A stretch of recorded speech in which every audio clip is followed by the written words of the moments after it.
भाद्रपद मास की वामन एकादशी। भाद्रपद मास के शुक्ल पक्ष की एकादशी को क्षीर सागर में 4 मास के शयन के मध्य भगवान करवट बदलते हैं।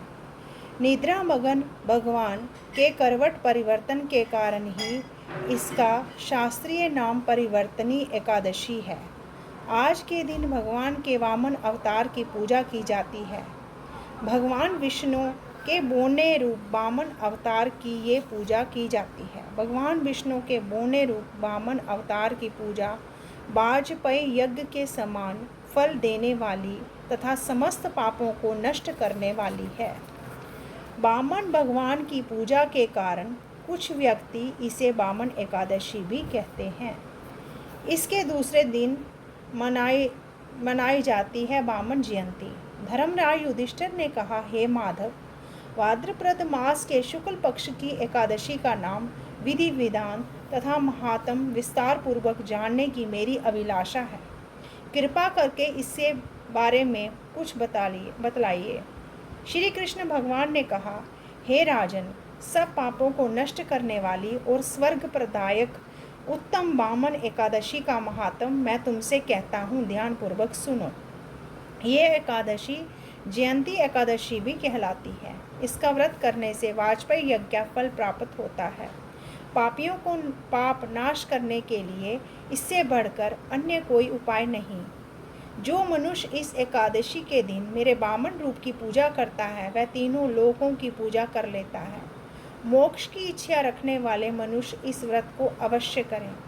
जो कमल नयन भगवान का कमल से पूजन करते हैं, वह अवश्य भगवान के समीप जाते हैं।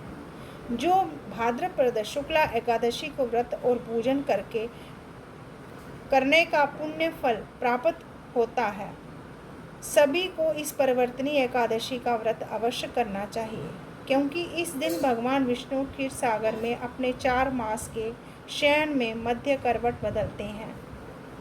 भगवान के ये वचन सुनकर युधिष्ठिर बोले, हे भगवान, मुझे अति जिज्ञासा हो रही है कि संपूर्ण सृष्टि का संचालन करते हुए आप किस प्रकार सोते और करवट लेते हैं। किस प्रकार राजा बलि को आपने वचन में बांधा और वामन रूप रखकर क्या क्या लीलाएं की। अपने आपके करवट बदलने के उपलक्ष्य में हमको क्या करना चाहिए, ये बातें आप विस्तार पूर्वक मुझसे कहिए। श्री कृष्ण ने कहा, हे भगवान, अब आप सब पापों को नष्ट करने वाली इस कथा को ध्यानपूर्वक सुनिए। त्रेता युग में बलि नामक एक दैत्य मेरा परम भक्त, अत्यंत दानी, सत्यवादी तथा ब्राह्मणों का सेवक था। यज्ञों के प्रभाव से उसने इंद्रादिक सब देवताओं को जीत लिया। अब तो उसने देवलोक पर अपना अधिपति जमाकर सभी देवताओं को स्वर्ग से भगा दिया और संपूर्ण लोकों का स्वामी बन गया। आकाश, पाताल और पृथ्वी तीनों ही लोग उसके अधीन हो गए।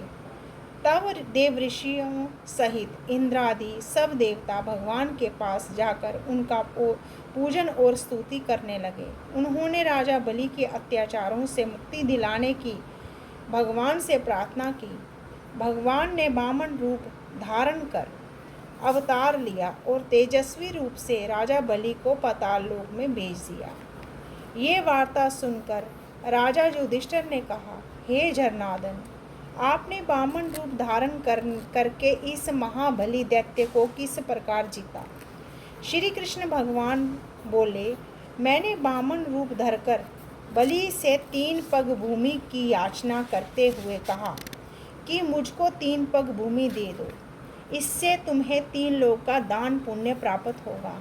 राजा बलि ने इसको तुच्छ याचना समझकर मुझसे कहा कि 3 पग भूमि तो कुछ भी नहीं होती।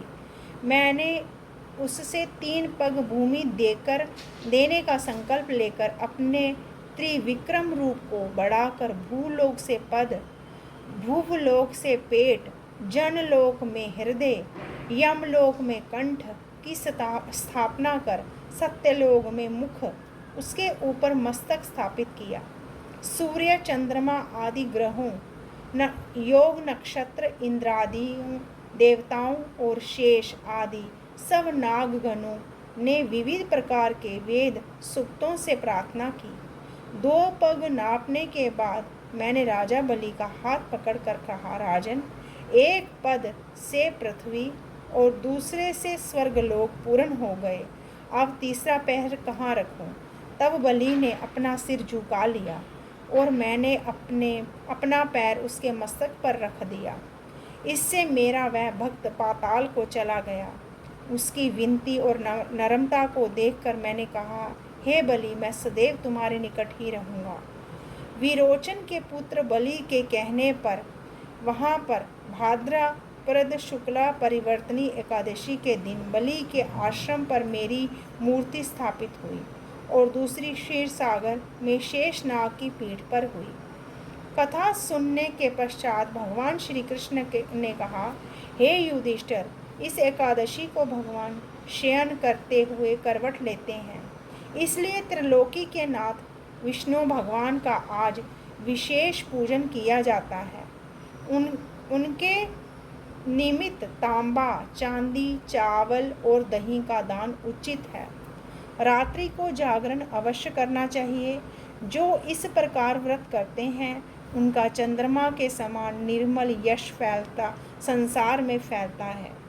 जो पापों को नष्ट करने वाली इस कथा को पढ़ते अथवा सुनते हैं उनको भी 1000 अश्वमेघ यज्ञ का फल मिलता है।